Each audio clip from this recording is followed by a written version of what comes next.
Hadirin yang dimuliakan Allah, sidang Jumat yang berbahagia.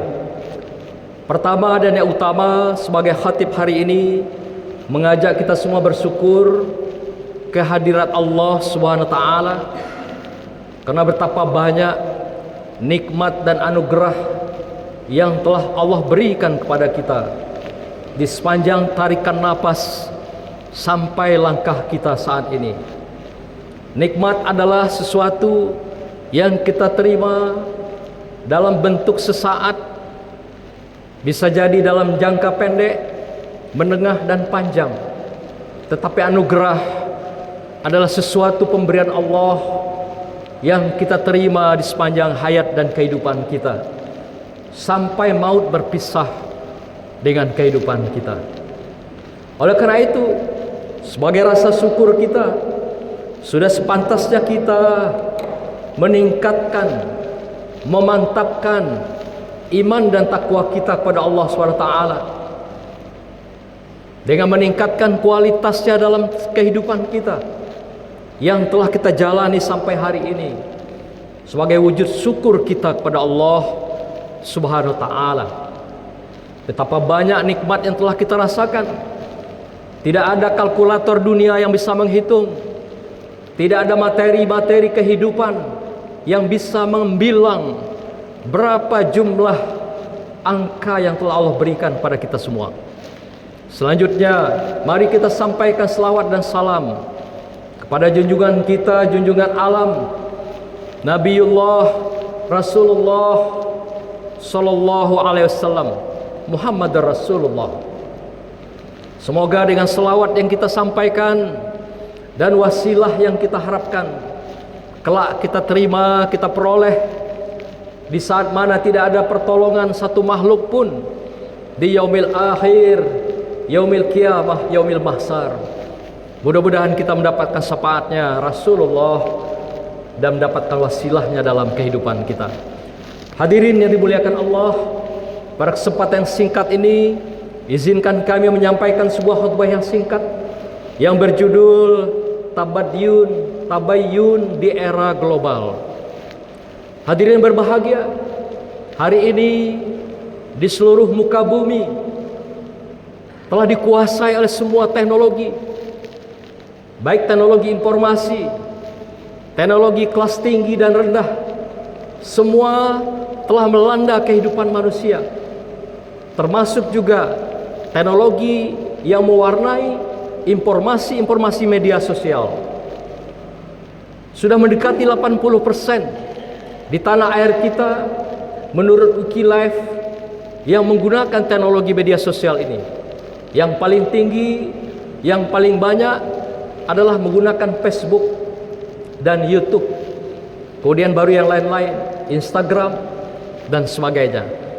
Maka itu dikatakan seorang pakar yang bernama Bertrand Russell dalam bukunya Knowledge of Science, pengetahuan ilmu, beliau mengatakan bahwasanya tidak sejengkal tanah pun di bumi hari ini yang tidak disentuh oleh teknologi, termasuk teknologi informasi. Artinya siapapun kita hari ini telah tersentuh teknologi itu. Mulai kita bangun tidur sampai kita tidur lagi, semua manusia di bumi hari ini telah disentuh oleh teknologi. Maka itu dikenal hari ini adalah era global, era digital yang serba mengandalkan pada teknologi di dalam setiap aspek kehidupannya, termasuk di dunia pendidikan yang kita tekuni dan kita jalani saat ini. Hadirin berbahagia, tentu saja dampak dengan digitalisasi teknologi informasi yang hari ini telah menimbulkan filosofi digital yang luar biasa. Kalau hari-hari biasa kita menghitung 2 tambah 2 adalah 4, tetapi dengan filosofi digital itu bisa berubah menjadi 22. 3 tambah 3 6, tapi dengan filosofi digital bisa berubah menjadi 33. Yang lebih menyedihkan kita, yang bisa menimbulkan kerusakan di muka bumi ini adalah bilangan angka 100 dikurangi 99 seharusnya adalah kehilangan 1. Tetapi apa yang terjadi ketika 100 dikurang 1? Bukan tersisa 99, tapi 100 dikurang 1 hanya tinggal 1. Apa maknanya itu? Kita melakukan 100 kebaikan, kebajikan dan kesolehan, tetapi karena satu kesalahan, satu perbuatan yang dianggap oleh halayak menyimpang, maka yang 99 hilang dalam kehidupan. Hapus semuanya kebaikan itu, hilang semuanya. Inilah dikatakan filosofi digital itu. Orang sangat mudah merubah gaya hidupnya, merubah dirinya yang tadinya biasa-biasa saja. Terlebih saat pilkada, pilpres, pemilu, orang berubah gaya hidupnya menjadi ulama, rajin ke masjid, pakai sal, pakai kopiah haji. Tapi ketika pemilihan habis, maka kembali seperti yang dulu. Dengan mudah orang melakukan pencitraan, mengangkat dirinya dalam kehidupan. Dan tidak sedikit dengan gampang orang juga menjatuhkan seseorang dengan era digital ini. Hadirin berbahagia, dalam kamus Al-Munjid kita mengenal istilah tabayyun. Kamus bahasa Arab Al-Munjid mengatakan at-tabayyin izharu sayyi wadihu. Tabayyun adalah penjelasan sesuatu yang membuat sesuatu hal lebih jelas. Hilangnya berbagai praduga, hilangnya berbagai keraguan, dan hilangnya berbagai prasangka. Inilah dikatakan dengan tabayyun. Terlebih di era digital hari ini, dengan gampang orang dari pagi mengirim berbagai pesan, forward kepada kita teruskan lagi pada orang lain. Padahal kita tidak melakukan cross check kebenarannya, tidak melakukan lagi ketelitian kita, atau dengan kata lain tidak melakukan tabayyun. Maka inilah kerap kali terjadi virus gipa di tengah kehidupan kita, yaitu virus yang dikenal dengan gosip, intrik, fitnah, dan adu domba. Inilah nama virusnya yang disebabkan oleh media sosial digital ini. Tanpa tabayun, kita langsung menerima dan langsung merefleksikan, mengirim kepada yang lain. Sehingga orang dengan tiba-tiba setiap saat bisa berubah jadi ulama, bisa berubah jadi akademisi, bisa berubah dengan status apapun, dengan forward pengiriman pesan media sosial setiap saat. Hadirin yang berbahagia, dalam sebuah tafsir, yaitu tafsir At-Tabari yang berjudul Tafsir Jami'ul Bayan fi Ta'wilil Quran, beliau memberikan ada 5 kiat di dalam kita menyikapi teknologi hari ini yang masih relevan saya lihat dalam era digital ini. Dan 5 hal itu adalah tabayun yang kita lakukan agar apa yang terjadi tidak kita jadi korban dan juga tidak mengorbankan orang lain. Tidak kita dirugikan dan tidak juga orang lain yang dirugikan. Dengan tabayun kita menjaga harmonisasi kehidupan kemanusiaan dan juga hubungan kita dengan Allah Subhanahu wa taala. Tabari mengatakan, yang pertama dalam tabayun kita melakukan izhar, yaitu ketika komunikasi lakukanlah dengan jelas dan terbuka dengan siapapun, baik dengan media sosial dan juga komunikasi antar personal di dalam kehidupan kita.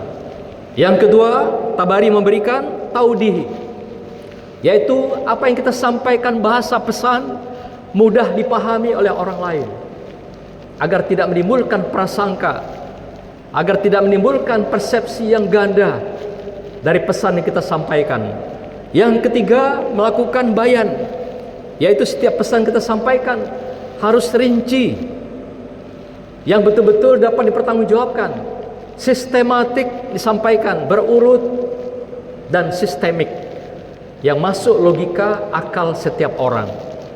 Yang keempat, lakukan yaitu dengan tafsir, yaitu didasari pada fakta dan data secara empirik atau juga secara regulasi dan norma, sehingga apapun pesan yang kita sampaikan dapat dipertanggungjawabkan pada setiap orang atas pesan yang kita laksanakan atau kita kirim kemanapun dalam hubungan-hubungan kemanusiaan kita.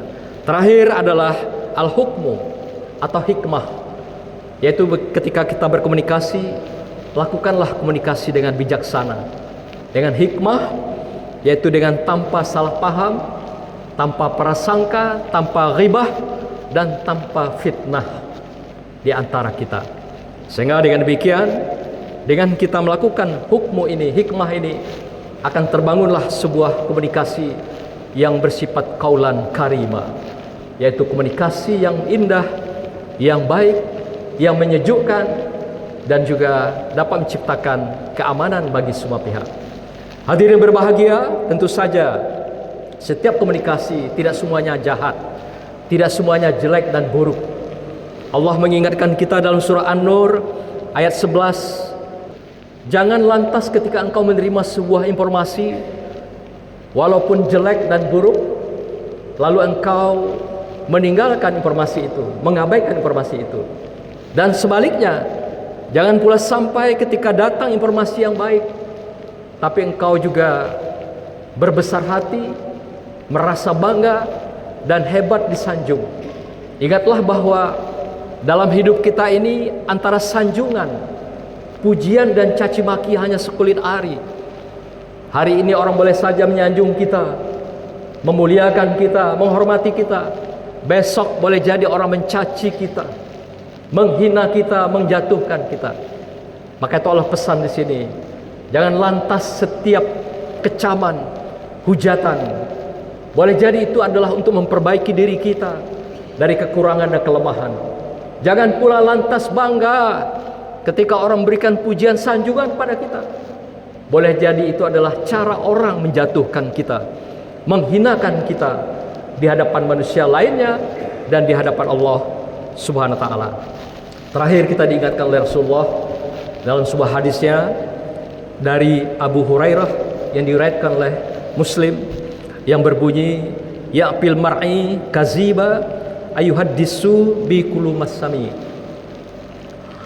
Cukuplah untuk mengetahui seseorang yang dianggap berdusta atau berbohong adalah ketika seseorang datang kepadamu menyampaikan pesan, menyampaikan berita, tetapi yang dia katakan adalah berdasarkan apa yang dia dengar.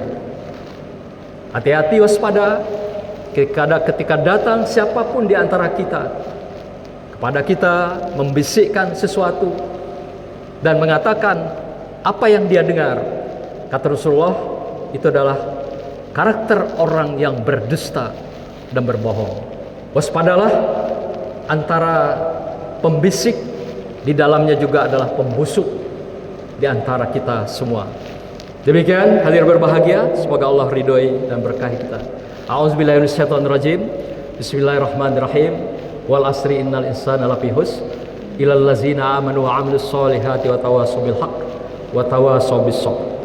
Barakallahu li wa lakum fil Qur'anil azim wa nafa'ani wa iyyakum bima fihi minal ayati wa zikril hakim wa taqabbala minni wa minkum tilawatahu innahu was samiul alim. Aqulu qawli hadza wastaghfiruhu innahu huwal